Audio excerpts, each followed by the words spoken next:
43 minutos, você já ouviu mais cedo aqui na nossa programação as novas denúncias que estão sendo trazidas a respeito de questionamentos da viabilidade, da manutenção do ministro do Supremo Tribunal Federal, Dias Toffoli, à frente da investigação que está relacionada ao Banco Master e as ligações da família do ministro com a venda, de um resort de luxo que acabou tendo a participação também de envolvidos e ligações com o Banco Master. Nós vamos falar mais sobre esse assunto, sobre a competência de foro para essa investigação, sobre questões ligadas à suspeição, impedimento, a partir de denúncias que podem envolver, como nós dissemos há pouco, o mínimo de conflito de interesse com um especialista no assunto. O advogado Ricardo Sayeg está conosco nesta manhã, conectado aqui por videoconferência para trazer algumas considerações, explicações sobre o que diz a legislação brasileira a respeito desse assunto. O que mais chama atenção, doutor Sayeg, bom dia ao senhor, do nosso ouvinte, do nosso assinante, daquele que nos acompanha diariamente aqui, é o fato do ministro estar de alguma forma envolvido, seus parentes envolvidos aí com essa investigação, ele concentrar esse poder, mesmo depois de pedidos da Polícia Federal, de recomendações do Ministério Público, para que esse caso pudesse tramitar na primeira instância, como manda a regra, aqui, quando não há o envolvimento de pessoas com foro por prerrogativa de função, e o sigilo que é implantado, o sigilo máximo, determinando a cariação, atropelando a ordem natural de uma investigação criminal. Eu gostaria das suas considerações a respeito dessas críticas que nós temos acompanhado nos bastidores do mundo jurídico. Seja bem-vindo aqui ao Jornal Gente mais uma vez. Pedro, Cláudio, Sônia, telespectadores e ouvintes, bom dia. Eu acho que existe uma grande confusão a respeito de tudo isso. Eu, particularmente, entendo que a atividade jurídica e principalmente a atividade do Poder Judiciário é uma atividade técnica. O magistrado, ele não é eleito, o magistrado é um técnico. E a politização é justamente o limite, a armadilha e o vírus que afeta o Poder Judiciário. A Suprema Corte dos Estados Unidos deixou muito claro, já há muito tempo, inclusive recentemente, aí, quando acabou com a autorização do aborto, que não deve haver politização da atividade judiciária, que é uma atividade técnica, não é? Eu penso que o magistrado ele tem que ter sensibilidade, presidindo o caso, de entender qual é a dimensão e os reflexos do próprio caso. E se isso, de alguma forma, tiver o que a gente chama tecnicamente no direito, fenômeno da conexão ou da continência, ele tem que efetivamente avocar na condição de ministro do Supremo Tribunal Federal. Eu não vejo nenhum problema nisso. Pelo contrário, eu vejo um dever do magistrado, no caso, o ministro Toffoli, Cláudio, de fazer isso. Porque senão acontece aquele fiasco que aconteceu na Lava Jato. Foi, e no final das contas, tecnicamente, o ministro Fachin, que é um jurista de envergadura mundial, teve que aplicar uma questão técnica e desmantelou tudo, descondenou. Foi um desastre total. E aí eu vou aplicar o quê? A política ou a técnica? Se a minha atividade é técnica, a atividade técnica prevaleceu. Não vejo, sinceramente, eu não vejo dessa forma. No tocante ao sigilo, o próprio limite do Poder Judiciário de politização, da questão política, que é essa praga que não pode invadir o Judiciário em hipótese alguma, não é? Ele tem que ser preservado, porque senão fica um jogo de narrativas. E aí um confronto de narrativas e o uso político da atividade judiciária. A sensibilidade do juiz que pauta isso. E, assim, falando propriamente do ministro Toffoli, a gente vê assim a gestão dele na presidência do Supremo Tribunal Federal, que foi uma gestão extremamente serena, livre de politização, não é? O próprio Toffoli deu vários votos na Lava Jato, votos contundentes. Eu acho que o ministro Toffoli está agindo corretamente, por quanto tecnicamente, e depende da sensibilidade dele, e ele está lá para manifestar essa sensibilidade e entender, olha, isso daqui tem conexão com algum elemento que vai gerar a nossa competência ou continência. A conexão é algum liame, a continência é um espectro mais transcendente e abrangente, mas os dois levam a competência originária do Supremo Tribunal Federal, se for o caso, para que justamente não aconteça o fiasco da Lava Jato. Doutor Saeg, muito bom dia, uma honra tê-lo aqui conosco. Bom dia. Eu gostaria de saber do senhor o seguinte, quer dizer, novamente, né, sobre essa questão da contaminação política, né, no judiciário. Talvez o fiasco da Lava Jato tenha sido decorrente de uma decisão política no âmbito do Supremo Tribunal Federal. É essa a denúncia que mais prospera, inclusive no seu meio. Eu queria saber o seguinte, a questão é que nesse caso específico do Banco Master, desde o primeiro momento, o ministro Dias Toffoli vem tomando decisões que são incompreensíveis muitas das vezes, né? Para o público de uma maneira geral, para lideranças e tal. Desde o começo, a cúpula, o presidente e o relator da CPMI do INSS, por exemplo, vem manifestando estranheza. O que é que o ministro está querendo esconder? Isso foi afirmado lá no início dessa confusão toda em dezembro, né? E de lá para cá, o que a gente vê é o surgimento de fatos que justificariam aquela suspeita de que o Supremo Tribunal Federal tenta esconder alguma coisa.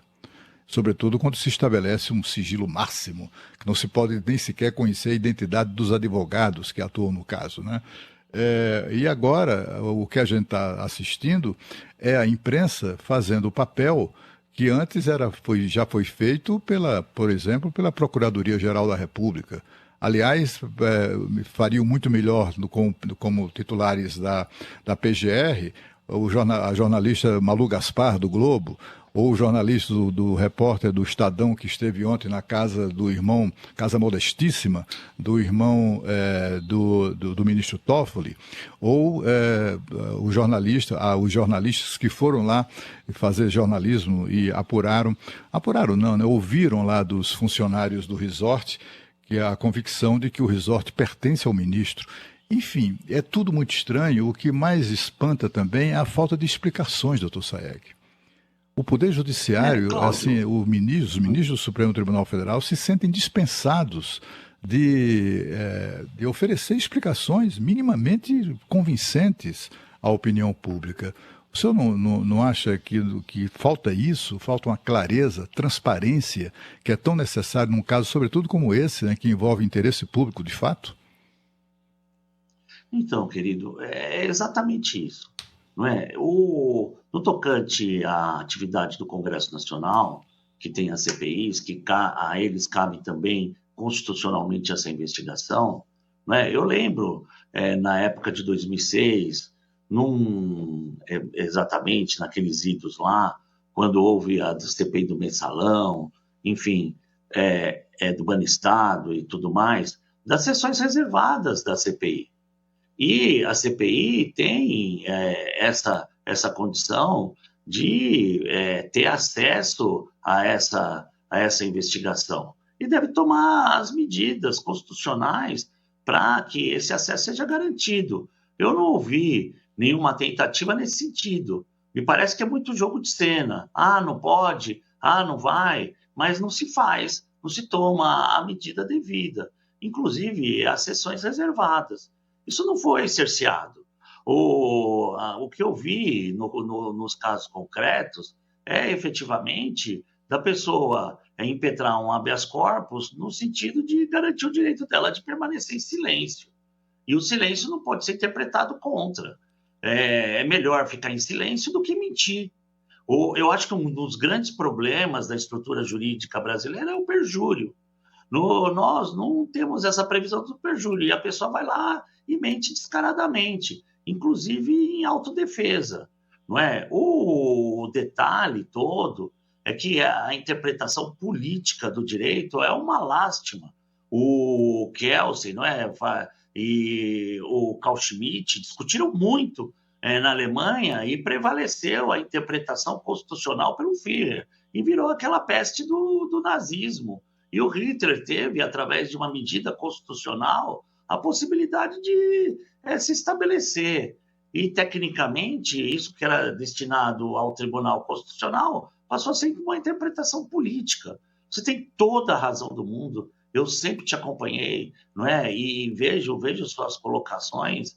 E essa questão política é terrível mesmo, é terrível. Mas, tecnicamente, você vê, no caso, acho que emblemático, que tem que ensinar todo o Brasil, da Lava Jato, que foi um fiasco, o que descondenou foi uma aplicação técnica efetiva de competência. Então, o juiz, no caso concreto, que está lá entendendo todo o caso, que começa a perceber as conexões, ele, se entender que existe uma conexão, e isso aí é um instituto jurídico consagrado, ou continência, que é uma situação mais transversal, abrangente, ele tem que avocar, porque senão acontece aquele caos que aconteceu, infelizmente, no caso da Lava Jato. Às vezes, inclusive, não é? Essa questão da cunhada, do irmão, dos irmãos, em relação a esse resort, não é? Foi plantada justamente para gerar um impedimento do próprio ministro Toffoli. A gente não sabe o que de fato está por atrás disso. O fato de se instalar formalmente uma empresa num determinado endereço, se instalam empresas em caixa postal. Eu não vejo, a princípio, não é, uma grande fraude nesse sentido. Cláudio, uma vez, não é, eu recebi uma denúncia no exercício da advocacia que a empresa passou um galpão de 12 milhões de reais para o porteiro, né, lá para o vigilante. Pô, isso foi nossa, aquela confusão toda. Ele se chamava Seu Rodolfo. E eu tive a oportunidade de ter contato lá com o Seu Rodolfo e falei, Seu Rodolfo, me explica, o que está acontecendo aqui? Que negócio é esse do galpão ser seu? Não, doutor, eu fico lá no bar tomando uma pinga com os parceiros e falo, olha o meu galpão. Falaram que o galpão era meu. O fato é que isso aí tem que ser apurado com seriedade e ser apurado realmente com a transparência devida. Mas isso não pode ser utilizado para servir a narrativa política e ficar um embate de narrativa. O problema, né, doutor? Eu vi só o problema, doutor, é que ninguém apura. São Paulo. Que? Desculpa. O problema é que ninguém apura. Tem que ser apurado, mas ninguém apura. Quem é que vai apurar? Exatamente. Tem que ser apurado. Agora, o ministro Toffoli, ele está lá presidindo como juiz de garantia. Hoje existe uma figura nova, que é o juiz de garantia, e o juiz de garantia faz parte de toda e qualquer apuração, justamente para que não ocorra as nulidades que dê margem ao fiasco da Lava Jato. Sinceramente, assim, eu sou muito traumatizado assim, tecnicamente, não é? Me impactou demais o fiasco da Lava Jato, que de um momento de patrimônio moral e ético do país foi completamente desmantelado. Por quê? Porque tecnicamente não foi observado. Se o Brasil tivesse apurado a Lava Jato naquele momento, Cláudio, você acompanhou tudo. Você é uma das principais personalidades e dos agentes históricos desse país, no sentido, não é, de ter testemunho presencial e ocular de tudo que aconteceu. Tivesse sido apurado no âmbito do Supremo Tribunal Federal, talvez o fiasco tivesse sido reparado. Não é? Você sabe que eu fui crítico à condenação do 8 de janeiro e a condenação do próprio ex-presidente Jair Bolsonaro, acompanhando, não é, e apoiando o voto do ministro Fux. Mas uma coisa é verdade, aconteceu no Supremo Tribunal Federal, aconteceu de acordo com a mais alta instância, aconteceu em colegiado e aconteceu rapidamente. E isso aí é um mérito, a gente não pode negar. A gente não pode negar. Então, o ministro Toffoli trazer, funcionar como juiz de garantia e depois de tudo apurado, selecionar e tomar determinadas medidas de salvaguarda, como, por exemplo, proteger da própria polícia, que também tem uma crise de credibilidade em torno dela. Lá na Papuda tem muito policial preso, inclusive. E se cercar de garantias. Sim. E não aceitar esse tipo de ilação, eu sinceramente, eu vejo de forma absolutamente apropriada. Até porque a família, ela é protegida constitucionalmente. É a base da sociedade que tem especial proteção do Estado. Então, você usar a família contra a família porque o irmão fez isso, principalmente porque nesse caso concreto, passa pelo primo dos irmãos. Então, o ponto de intersecção, não necessariamente com os irmãos do ministro, é o próprio ministro, pode ser o primo. A ligação lá familiar, ela é um pouco antecedente. Não me parece que isso por si só gera qualquer tipo. Então, todo mundo que aplicou lá no banco e foi lesado é um aproveitador. Não é assim que funciona. Doutor Ricardo, é isso aí. Esse que é o objetivo, né, de trazer o senhor para trazer algum tipo de explicação para nós, era justamente esse, porque soa ali um conflito de interesse, né, de você ter familiares próximos e você estar conduzindo a investigação, como também tivemos no episódio lá de 8 de janeiro, quando o ministro Alexandre de Moraes era acusado e também conduzia as investigações, acabou participando do julgamento. É isso que tem chamado a atenção da nossa audiência, por isso que a gente está em busca sempre de especialistas aí para trazer esse tipo de explicação. Creio que o senhor trouxe aí um ponto de vista para a gente nessa oportunidade a respeito dessas dúvidas todas que agora estão colocadas a partir da investigação do Banco Master e esses desdobramentos que estão relacionados. Mas agradeço o senhor aí por conta do horário, aí 9 horas já, a sua atenção. Para encerrar, claro. No caso do ministro Alexandre de Moraes, ele foi vítima antecedente. Nesse caso aqui, está sendo colocada uma situação posterior, que pode ser plantado para gerar impedimento. E se estão querendo gerar impedimento dele, é porque, de alguma forma, ele está incomodando a investigação. Ou seja, ele está realizando a atividade dele como juiz de garantias. A gente não pode deturpar a atividade jurisdicional, que me parece aqui, nesse caso, absolutamente apropriada. Doutor Ricardo Sayegh conversou com a gente, ele é advogado, criminalista e também professor de Direito, trazendo aí as suas explicações a respeito dessa situação. Obrigado pela participação aqui no Jornal Gente, até uma próxima. Pois não, querido, muito obrigado pela oportunidade. Obrigado, Cláudio, muito obrigado, Sônia. 9 horas, 1 minutinho.